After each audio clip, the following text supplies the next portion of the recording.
Það komið sæl á ný, nú ég fengið til mín 4 gesti, við ætlum að ræða spillinga fyrir Bjarna Benediktssonar eða eitthvað í það áttin allavega. Til mín eru komin Birgitta Jónsdóttir fyrir þingmaður, Atli Þór Fanndal sem verkefnastjóri Háskólans í Bifröst og Þór Sari fyrir þingmaður og svo hinn öllulegi fréttamaður og rithöfundur Björn Þorláksson, verið öll velkomin. Já, takk. Takk fyrir. Sko, það er hvort maður taka þetta í tímaröð, en sko Bjarna hafa fyllt mjög vafasöm mál alveg frá upphafi. Því ber ekki að netta. Nei, því ber ekki að netta. Og hérna áðan, þegar vorum að tala saman, þá var fólk á því að salan á Íslandsbankalhutnum þarna síðast, það hafi rauninni gert útslæð. Hann var, sko, ríkisstjórnin mældist á alveg upp í 60%, en svo hríðfjall eftir þetta og sama með Bjarna. Takk undir þetta? Já, ég held að það er langur aðdragandi, sko. Já. Og náttúrulega, þú veist, eins og þegar kemur að föður Bjarna, að þá var nú ýmis hneykslismálin sem tengdust svona fjölskylduböndum og eins og til dæmis keypti ekki pappans einhvern hlut í Íslandsbanka. Jú, sem ég var að tala sem gerði í útslagið, en svo er það hittaka uppreist Snærumálið. Já, hann uppreist Snæru og barnanýðingnum. Það var svona frekar niðarlegt. Svo náttúrulega, þú veist, eins og Ice Hot. Hver mann ekki eftir Ice Hot? Er allir búin að gleyma Ice Hot? Jú, Ice Hot, ekki. Og hann tókst að fá konuna sína alltaf að retta sér út úr því. Dæmið var þetta ekki svona framhjóhaldsvefur eða eitthvað? Jú. Hvað héti þessi vefur? Ég man það ekki. En þú veist, neins sko... Það er einnig að við höfum ekkert farið inn á hann. Ekkert hvað hann heitir. En sko það var bara svo mikið að málum. Ég meina, þú veist, hún hélst að hann var mjög slæma dómgreind á til mis hverju hann skipaði embætti dómsmálaráðuneytisins. Það var nú eiginlega bara alltaf einhver annar ráðherra með málaskrá dómsmálaráðuneytisins út af því að þeir voru alltaf að segja af sér þegar Bjarni var the boss. Og það gerði svolítið og frekar slæm mál sem að þar urðu og einhvern veginn, þú veist, það var, ég upplifði svolítið eins og sko sumt fólk sem að, þú veist, það var að tala um Teflon Bjarna og allt þetta sko, og eiginlega svona fyrstu kynni mína af Bjarna voru einmitt í tengslum við hrunið, þú veist, þegar við Þór komum sem einhver algjöru núpar hérna inn á þing og maður held, ok, núna ætla allir að vinna saman, það er allt í klessu hérna, allt í fokki, það er rosalega mikið af fólki sem er að þjást, það veit enginn hvað er að fara að gerast, nú ætlum við bara ekkert að vera að pæla í litnum og sjúkrabílnum, heldur bara, nú ætlum við bara að vinna saman. Og þeir fóru bara strax í svona harða stjórnarandstöðu og notuðu, þú veist, Davíð Odds stjórnmálafræðina sem var bara að vera á móti öllu. Og þeir þvældust mikið fyrir, en til þess að vera ekki algjörlega ósangjörn og leiðinleg, að þá sko, voru við í þeirri skrýtnu stöðu og ég var á ansi mörgum iSafe fundum með Bjarna og Sigmundi. Skrýtnasta svona upplifun mín ever, því að þú veist náttúrulega það var aldrei hægt að ná í Sigmundur kom alltaf seint og það var bara hægt að senda SMS á hann og það var alveg sama þó að vera í neyðarástand, þú veist, og en Bjarni var sko mjög skipulagður. Hann má eiga það, hann kom alltaf með Excel-skjali á fundina, samningafundina. Hann er góður í samningatækni. Þú veist, hann er mjög góður í að semja hluti og samfara fólkum að hann viti hvað hann að gera. Hvað ekki þess að flótið svona lengi? Gæti verið sko, þú veist, ég meina hann hefur alveg sko, ef maður er að vinna með honum að einhverjum málefni sem ég gerði þarna og við í borgarhreyfingunni og hreyfingunni, varðandi iSafe, að þá var hann þægilegur og þægilt að vinna með honum, þú veist, aftur á móti þegar að maður var í harðari stjórnarandstöðu gegn honum, út af því að við unnum mjög mikið út frá málefnum en ekki út frá hver var með málefnið og studdum sko ríkisstjórninni alls konar málum sem við vorum sammálaðið eins og stjórnarskrármálið og alls konar önnur mál, en það gat Bjarni ekki gert. Hann var bara á móti öllu. Það var alveg saman hvað það var. Bara koma höggi, hann vildi sem bara... tíma frá 2009. Já, og sko eina markmið Bjarna, ever, þú veist þess að segja nafsi núna þingmannsku, út í að hann hata að vera þingmaður. Hann vill hafa völd. Þannig að þú veist, bara klassískur valdamaður og Garðabæ, sko. En að því, hvað segir þú? Hvar byrjar það? Áður en að vera þingmaður kannski? Já, ég tek nú alveg undir það að salin og Íslandsbanka hafi líklega verið það sem svona loksins gerða verkum að hafa komið gott.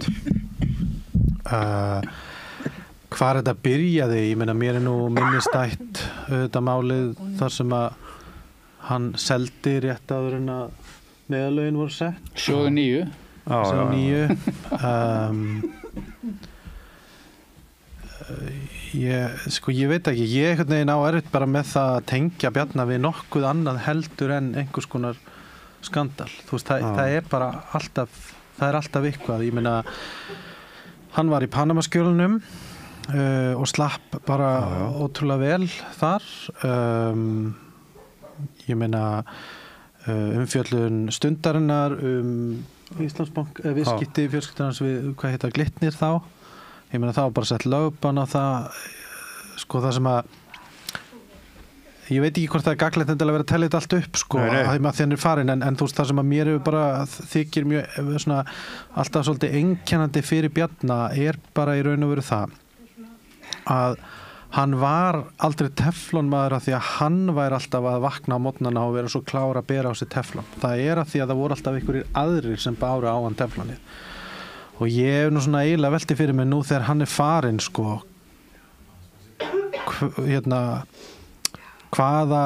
hver verður það sem að við svona einhvern veginn gerum það svona hópastarfi að hylla alltaf bara út í hið óendalega alveg sama hvað hann gerir. Því þú veist þetta var bara þetta náði alltaf bara svo fáránlegum hæðum. Ég meina það áauðvitað að vera þannig að stjórnmálaleiðtogar eiga að skila ákveðnum árangri og ég held að árangurinn sem að Bjarni hefur skilað sem að kannski er oft litið framhjá af því að hann er svona fyndin típa sem kemur svo oft í vandræði er að hann er auðvitað búin að endurreisa íslenska auðstétt. Þú veist, hún var ekki mjög vel, það var erfitt hjá henni líka í grunnu og hann er bara búin að endurreisa þá skipan sem var hérna áður og ég meina að það hlýtur að heimta eitthvað dugnað. En að öðru leyti, þú veist, er ekki hægt að finna mjög margt svona sem að gera það verkum að maður geti svona skilið af hverju hann fekk til dæmis að vera formaður svona lengi. Ég meina, hann klárlega var ekki góður formaður fyrir flokkin sinn. Nei, hann var ekki góður í að halda ríkisstjórn flokkur sætti upp með hann og hann sætti upp með flokkin. Þetta var engin annar einhvern veginn sem að gæti orðið samstæðum. Eitthvað svoleiðis, Það reyndu, hann fekk mótframboð ítrekkað. En Þór, hvað segir þú? Gulli náttúrulega. Hvar vilt að ég byrji? Þú ræður bara. Hann fæðist inn í apparat sem er sjálfstæðisflokkurinn. Bara og í mínum huga eftir því sem að ég hef lært meir og meir íslensk stjórnmál í gegnum áratugina að þá er sjálfstæðisflokkurinn miklu líkari eitthvað svona glæpafélagi heldur en stjórnmálaflokki. Ég meina hans eini tilgangur er að koma auði í vasa útvaldra og hefur allatíð verið. Það hefur verið svona modus operandi á bakvið sjálfstæðisflokkin og þeir hafa notað all þau tækifæri sem þeir gátu til þess að gera það. Ég meina þetta byrjar náttúrulega með Ólafi Thors og Kveldúlfi og öllu því fyrir löngu síðan og svo heldur þetta bara áfram í gegnum þessi stór fyrirtæki eins og flugleiðir og Eimskip og allan þennan pakka að þeir eru ásamt Thorssonum og Engiðarættin er þarna allstaðar. Ég meina afabróðir hans Sveinn Benediktsson réði öllu í síldarútflutningi á Íslandi í áratugi og auðvitað hefur hann fengið komissjón fyrir það, ekki var hann í því í sjálfboðavinnu. Þannig að þetta hefur verið svona þessi rúllandi bolti sem að bara svo lendir í fanginu á Bjarna í hruninu í rauninni og hann tekur hann og hann kann leikinn. Ég meina hann kann leikinn alveg fram í fingurgóma af því að hann bara fæðist inn í þetta er bara í móðumjólkinni hjá honum og hann heldur bara áfram og hann sko en hann skýlur þetta sér vekk summerki sko. Já, því það en er það sem rekja sko, þetta er ekki eins og þetta hafi allt verið bak við en tjöldin. svona það fyrsta sem tengist honum náttúrulega beint náttúrulega salan í sjóði 9 og hann afsakaði sig með því eins og allir hinnir sem voru með innherri upplýsingar að allir hefðu vita hvað var að fara að gerast og þess vegna hefðu þeir selt og þeir væru bara svona klárir fjármálamenn og hefðu getað losa sig út úr þessu. Það sem að ég rak mig fyrst á óheilindin hans að alvöru var einmitt í Icesave-málinu vegna þess að þegar það kemur inn að þá taka þeir sko upp vopnin og þeir berjast á móti því að mikilli heift sem að við gerðum í borgarhreyfingunni líka meira en flestir aðrir þó að Sigmundur Davíð hafi sko reynt að eigna sér heiðurinn af því að þá mætti hann aldrei á neina fundi, hann var bara sofandi heima mest allan tíman eins og Birgitta sagði, hann mætti aldrei á eitt eða neitt. Við stóðum í þeirri baráttu með Sjálfstæðisflokknum og svo bara á einni nóttu þá skipta hann skoðun. Já. Og það kom svo síðar í ljós það sem hann sagði náttúrulega í bandaríska sendiráðinu sem að Wikileaks lag að we are just playing politics with Icesave sagðan. En það sem gerðist þar og var þetta sem að við rættum nú ekki hérna fyrir í kvöld að sko Bretar og Frakkar höfnuðu Icesave samningnum fyrsta vegna þess að við náðum fram breytingum á honum sem að gerðu það verkum Bretar og Hollendingar vegna þess að við náðum fram breytingum á honum sem að þeir sættu svo ekki við og hann fór í gegnum þingið svo í næstu lotu þá skipti Sjálfstæðisflokkurinn skoðun bara á einni nóttu og það kom svo í ljós seinna að það var út af því að Samfylkingin og VG ákváðu að hætta með kvótafrumvarpi sem þeir voru með í gangi, stóru samningarnefndina breytingun á kvótafrumvarpinu sem var annað stærsta málið í þinginu. Þeir sömdu við Sjálfstæðisflokkin bak við tjöldin, þistiði Icesave og við hættum við breytingar á kvótakerfinu. Og þá sá ég sko fyrst í alvörunni hvað baktjaldamakkið á þinginu getur verið sko ógeðslegt svona mikla hagsmuni sko. Og svo náttúrulega fóru þeir samningar bara í þjóðaratkvæðagreiðslu og voru feldir en þá sá ég sko það er ekki alls sem sýnist en svo náttúrulega verður hann ráðherra og heldur bara áfram á þessari braut ég meina það er maðurinn sem fekk uppreist æru fyrir barnaníðið og það er allur pakkin, hvað eftir annað það er all leynimakki sem var náttúrulega gegnum hrunið og lokinu er ennþá haldið ofan á í fjármálaráðuneytinu og það er einhverja ástæður fyrir því en svo er það líka sko eins og með Sigríði Andersen sko í tengslum við en þetta er út allt sko, ég meina varðskipið Þór er byggt í skipasmíðastöð Asmar í Síle sem að menn sögðu að Björn Bjarnason væri með umboð fyrir á Íslandi að því að Þór var smíðaður þegar Björn Bjarnason var dómsmálaráðherra og þar smíðuðu þeir líka fleiri varðskip og fleiri hafrannsóknarskip þannig að mín skoðun á Sjálfstæðisflokknum og Bjarna er einfaldlega svo að þeir eru þarna eingöngu til þess að auðga sjálfa sig og graðka fé í vasa vina og vandamanna og þeir nota öll þau tækifæri sem gefast til þess ef það eru umbúðslaun fyrir smíði á varðskipi þá var það fínt eða umbúðslaun fyrir smíði á hafrannsóknarskipi þá var það fínt öll útboð ríkissjóðs í gegnum það sem var áður innkaupastofnun ríkisins og heiti núna Ríkiskaup sko.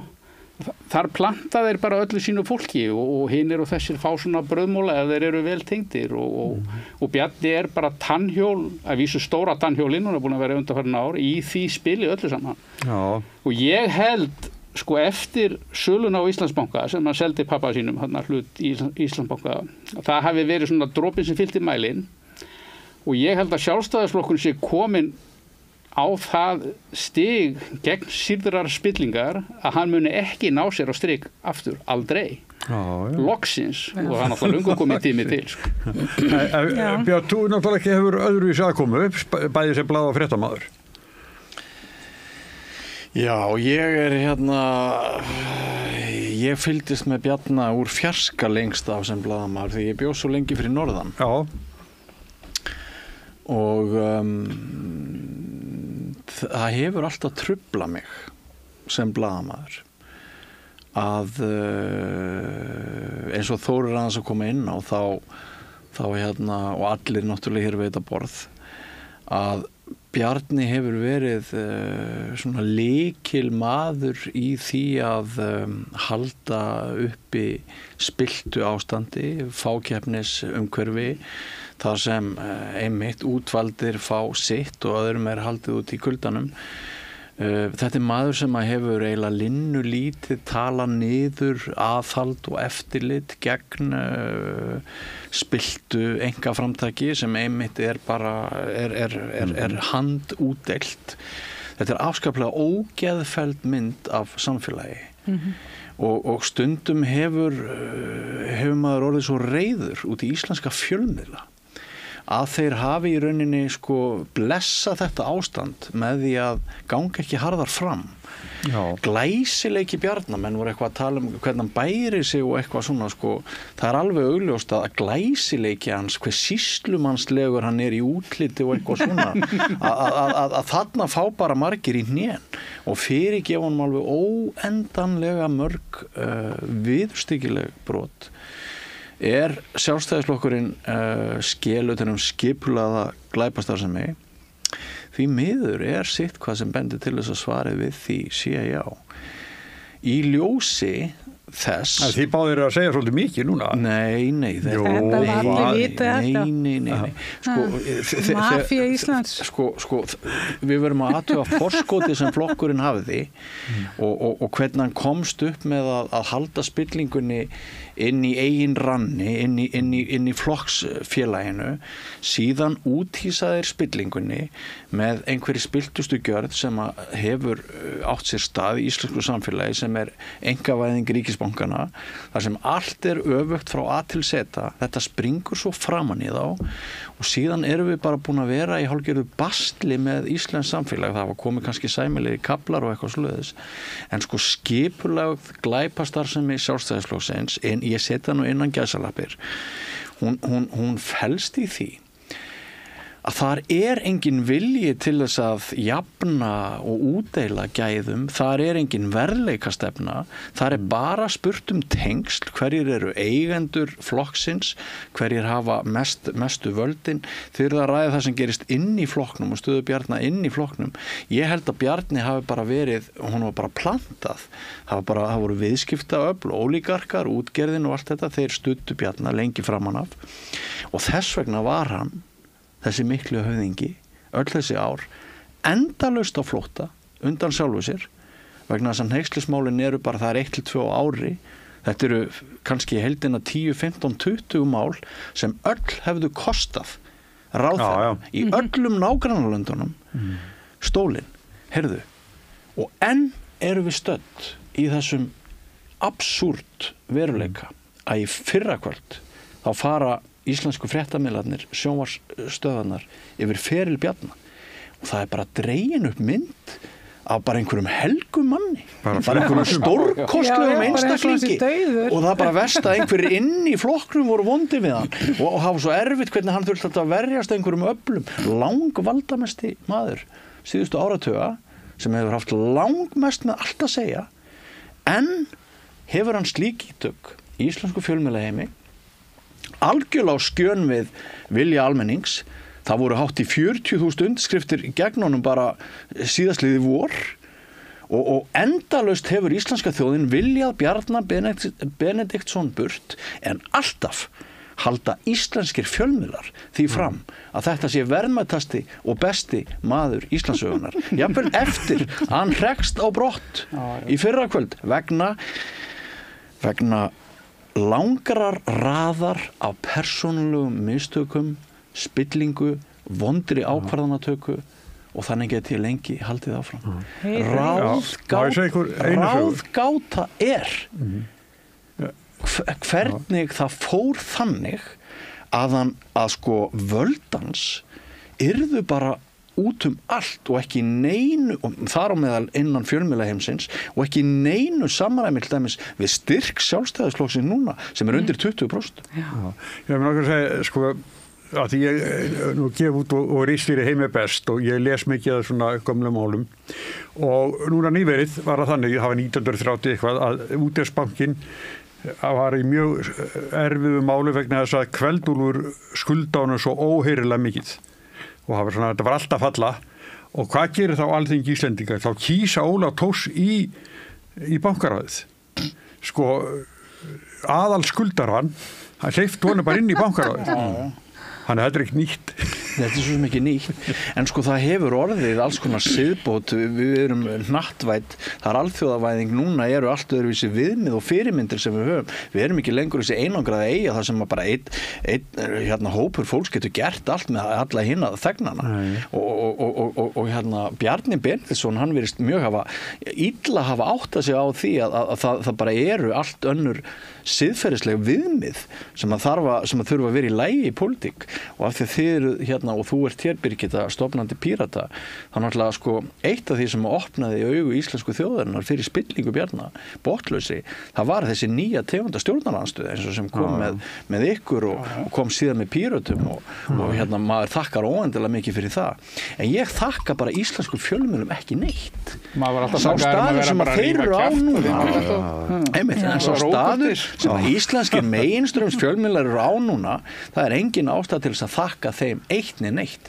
Þeir voru að reyna að endurskrifa söguna rétt eina ferðina í fyrrakvöld með að draga upp allt aðra mynd að Bjarna Benediktssyni heldur en hann á skilið og almenningur veit betur. Já, sem betur fyrir sko, en það er það sem að sko ég hef dálítið miklu áhyggjur af er til dæmis eins og RÚV að þegar ég var á þingi þá var ég það hefur verið alls og menntanemnd eða stjórnskipun og eftirlitsnefnd þegar var verið að breyta lögunum RÚV og ég benti þáverandi útvarpsstjóra ítrekað á að allir linkarnir í allar fréttir í hruninu og fyrir þann tíma væru ónýtir, þeir voru dauðir og ég hef nú unnið við vefsíðugerð í gamla daga og veit það að það þarf afskaplega lítið að forrita til þess að tryggja að linkar og semst að segull í linkana og það var engin áhugi ítrekað þá benti ég á þetta og þá var Páll Magnússon útvarpsstjóri náttúrulega sjálfstæðismaður og þetta finnst mér vera, sko ég barðist fyrir því að við myndum hafa lög sem að tryggja sko sögulega geymt þannig að það sé allt geymt og það eru engin arkæf til sögun okkar eftir að við settum svona mikið efni inn á internetið og ég meina RÚV náttúrulega sko og þessi svo ótrúlega skandall út í að RÚV þeir hendur svo mikið efni út þeir sögust ekki vera með geymslur fyrir það þú veist, þeir bara settu VHS-spólunar, tóku yfir þær. Það var bara svo mikið af menningarverðmætum og sögun okkar horfið. Og sama hvað fólk segir RÚV að þetta sé eitthvað vinstri dæmi eins og var oft sagt BBC og eitthvað vinstri slagsíða. RÚV hefur alltaf verið stýrt af sjálfstæðisflokknum. Já. Og það eru, fólk kannski áttar sig ekki á því, þú veist, það er bara verið að hafa af okkur söguna. Er það fúsk eða spilling? Spilling. Það er spilling. Ég meina, þú veist, sko, það er fúsk ef þú gerir mistök, en ef þú laga það, þú veist, og þeir bent á að setja laga, þú gerir það ekki, þá er það spilling. Þú veist, ekkit annað. Og mér finnst einhvern veginn, sko, það er aldrei neitt dregin til ábyrgða, bara eins og allur skandallin í kringum, sko,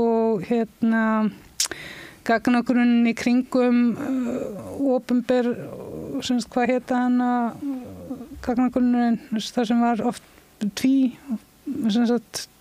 verið tvíborga fyrir hluti fyrir fjársýslu ríkisins já.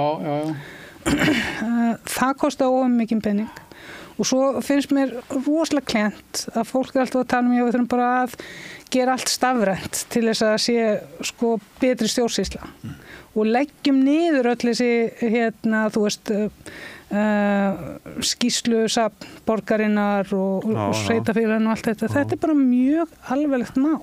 En það er sko, að því þú varst nú að tala fjölmiðlana, sko, það sem er náttúrulega alvarlegast við fjölmiðlana er sko að allt þetta fólk sem að vinnur á þeim, sem að spilar með, hvaðan hefur það sína fjölmiðla menntun sem að gera það verkum að þau taka sér til í fyrradag. Að vísu held ég að Jóhanna Vigdís og Bogi Ágústsson hafi skrifað handrit dagsins daginn áður og drifti svo rækilega á alla fjölmiðla. Ég meina það er bara þannig sem að hlutirnir gerast. Það er eitthvað sem að veit fyrirfram hvað er að fara í gang og það þarf að undirbúa það. En hvað gerir það að verkum að allt þetta fólk sem vinnur á Morgunblaðinu tilbúið til að taka þátt í þessu? Allt þetta fólk sem vinnur á RÚV. Eitt af fyrsta sem var sagt við mig þegar ég kom inn á Alþingi og Jóhanna Vigdís var á hlaupum eftir ganginum. Og ég sagði hún eitthvað að flýta sér og þá var svona eldri samfélkingamaður sem sagði, já hún að hlaupa til Bjarna til þess að spurja hann hvernig hún á að flytja fréttir af þessu máli. Og svo hlógu þeir við, sko. og sko hún búin að vera þarna á RÚV í örugglega 30 ár. Ég hef verið þingfréttamaður og verið með henni í bás og ekki sá ég neitt svona hjá henni. Nei, hún hefur aldrei gert annað en að mæra einmitt. Kom ekki þingmenn í heimsóknirnar alltaf. Já, hún konan með stóru dósina fulla af teflóni sem að málar Bjarna alltaf svona reglulega eða gerði. En sko finnst ykkur ekki líka, mér finnst mjög súrealist að það sé engin þingfréttarittari lengur. Það engin fjölmiðill sem að fer niður í þinghús og að taka púlsinn hver í gangi og tala við þingmenn. Það bara annarkvort tölvupóstar eða síminn og sko, þú veist, þegar ég var að þingja þá bara fannst, það var pínandi sjokk hvað var lítið aðhald. Hvað sem að það var aðalega maður sagði eitthvað svona sem var hægt að búa til einhverja svona smell fréttum, sem sagt klikkbeit eitthvað, en ekki sko að fara ítarlega í málin og eitthvað svona dótari, sko, maður þurfti alltaf að búa til eitthvað svona, þú veist, það var bara að vera, fjölmiðlarnir komu bara niður á þing þegar að, hvað kallaði Þráinn Bertelsson þetta hálftími hálfvitana. Fyrirspurnatíminn. Já, þú veist það. Óundirbúna fyrirspurnir. Störf þingsins. Störf þingsins, já. Það var alltaf hálftími, og þá var alltaf kom alltaf einhverju sko og voru að segja svona eitthvað sem þeir vissu að myndi fara rata í fjölmiðlana. Breytingin líka svo, sko fjölmiðlamaður getur setið hvað sem sko að því að það öllu sjónvarpað.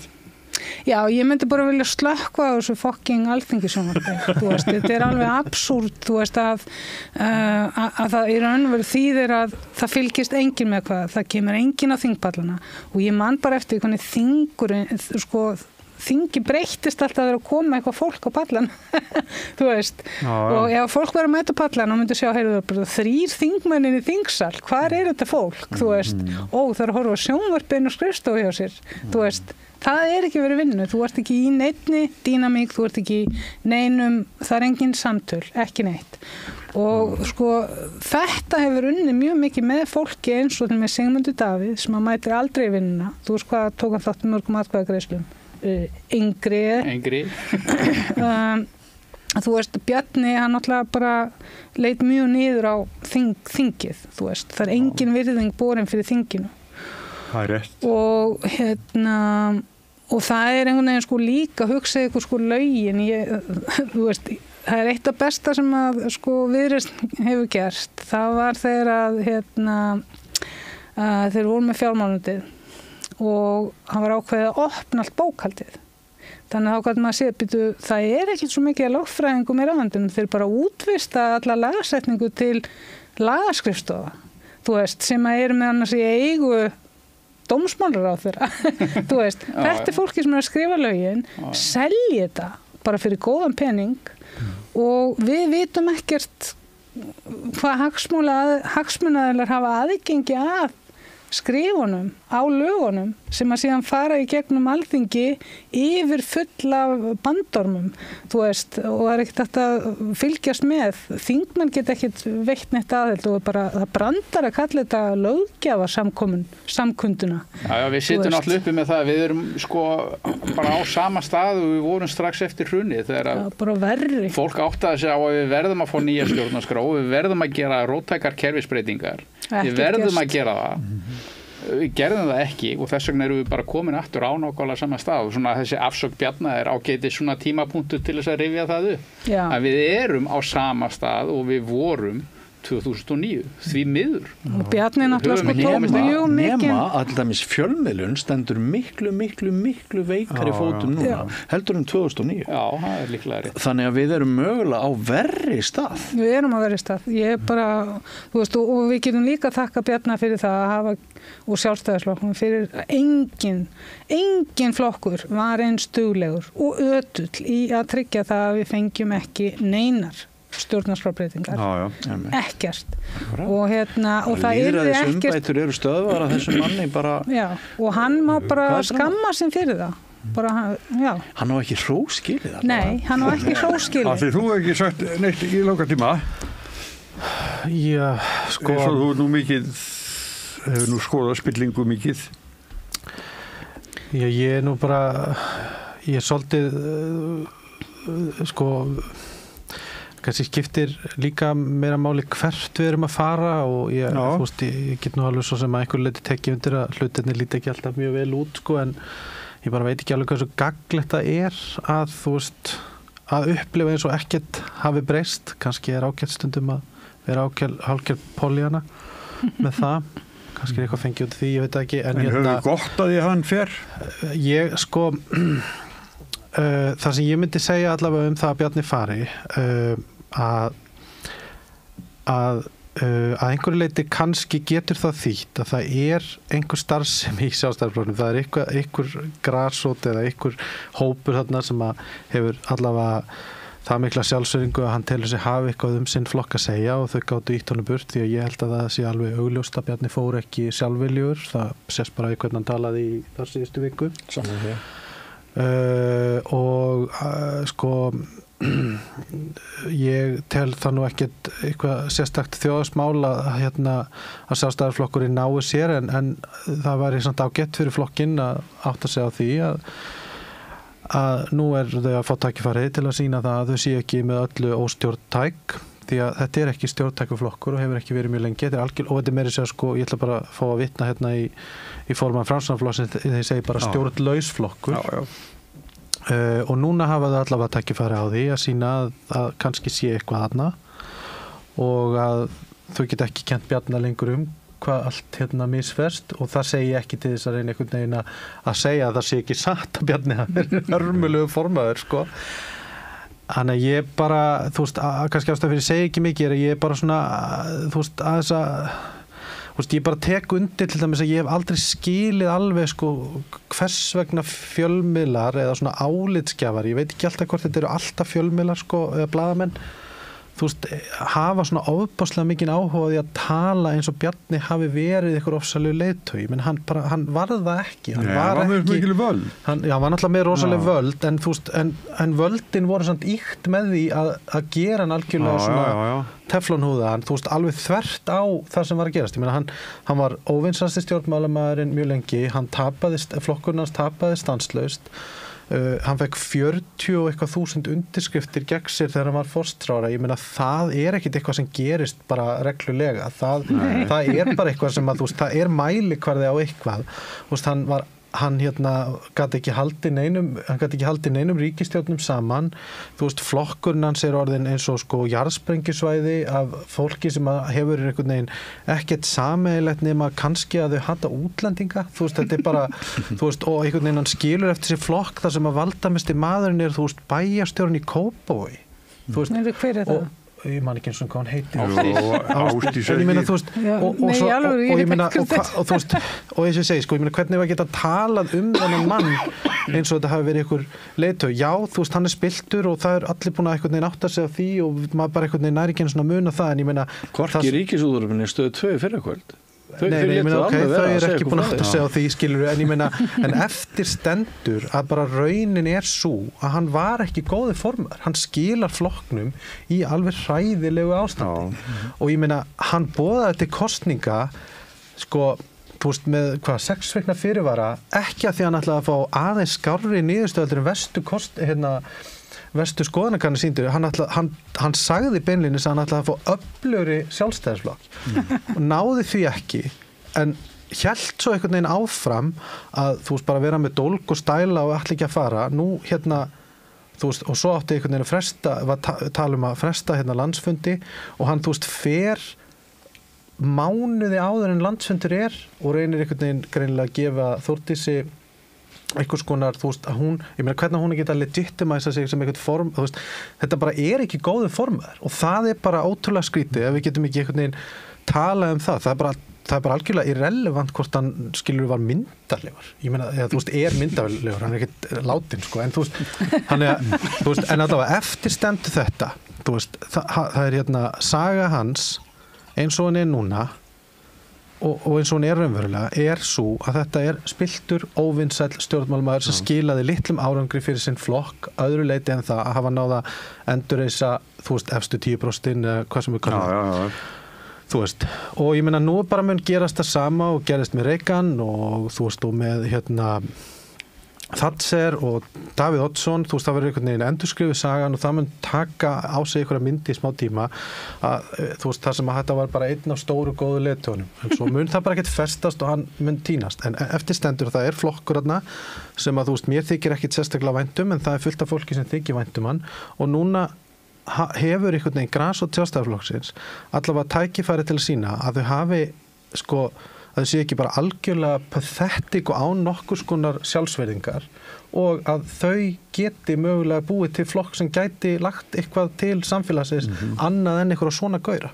En það ekki grasrótin, ég meina, þú veist, það getur vel verið grasrótin virka ekki þannig í þessum flokk, en þú veist, eftir stendur að þetta eitthvað þáttaskil fyrir þetta fólk. En það einmitt þetta, sko, ég held, sko, eftir þetta tímabil Bjarna, sé flokkurinn allur bara orðin svo gegnsýrður af spillingu og almannavitundin það orðin svo mikil að fólk mun vegra sér við að kjósa Sjálfstæðisflokkina því það veit að það að fara að kjósa spilltan, sko, spilltan stjórnmálaflokk og það auðvitað eru 10-15% þjóðarinnar sem að munu vilja það því þeir vita að þeir fái bita af kökunni en ég held að hann fari ekki og aldrei aftur upp fyrir 20% í fylki bara út af þessu, hún mun ekki vera kleift að rétta sig af eftir þetta ekki það að Viðreisn kannski ekki eins spilt en Viðreisn náttúrulega bara hluti á sama pakkanum en Sjálfstæðisflokkurinn mun ekki sko, mér finnst að umræðan sem að við ættum að vera að taka núna hún sé svo að Bjarni Benediktsson hefur verið alveg sérlega spilltur stjórnmálamaður alveg sérlega spilltur stjórnmálamaður. Við höfum ekki að draga neina duli yfir það.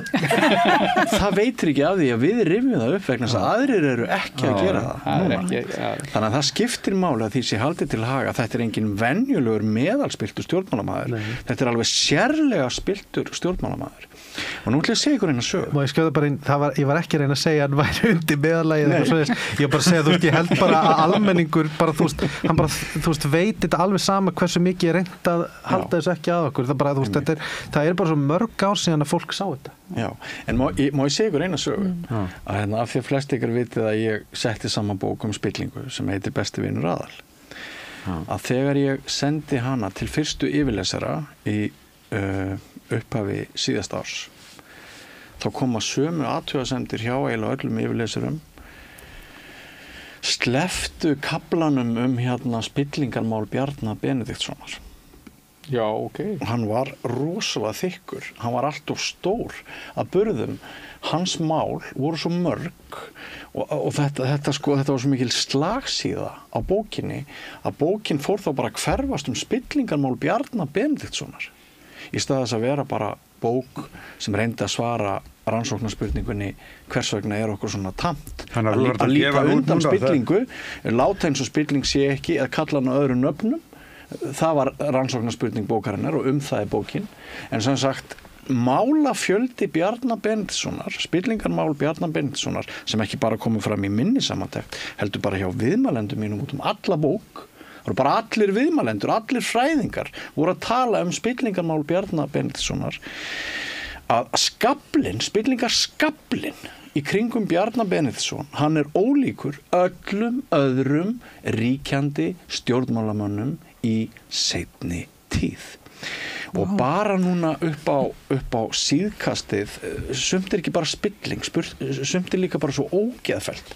eins og þegar hann hérna í upphafi síðasta árs skiptum tóni í flóttamannamálinu og fór að tala tjaldbúðirnar hérna niður á Austurvelli bara til þess að ná í atkvæði hann ætlaði að gera það sama og hún sýndist vera að virka hjá Sigmundi Davíð Gunnlaugsson á miðflokknum, það gerði það ekki neitt og hérna þannig að sko það ekki bara hrein spillingamál það líka bara svona alls konar aðferð til þess að hann populisti alls konar aðferð til þess að ná sér í fylgi á kostnað mannúðar á kostnað almannahagsmuna bara hvað í gangi hvaða dýrling erum við að tala Við erum nú ekki beint Nei, en hífa hann ég upp í ennþá dýrlingatúrnum undir hérna. áhrifum af sjokkinu sem ég var fyrir þegar ég fylgdist með íslensku mainströms fjölmjölum flytja okkur þær fréttir í fyrra daga að Bjarni Benediktsson var að hætta á þingi og hætti pólitík. Já. Það var bara eins og Pávin væri dáin. Það var bara eins og Pái. Besti Pái ever. Nei, þetta er svo sem, en ég set að þú getur gefið út bók í vor. Ég er númer 2. Já, það getur bara verið að kalla hana aðal. Já, besti vinur Bjarna, BFP.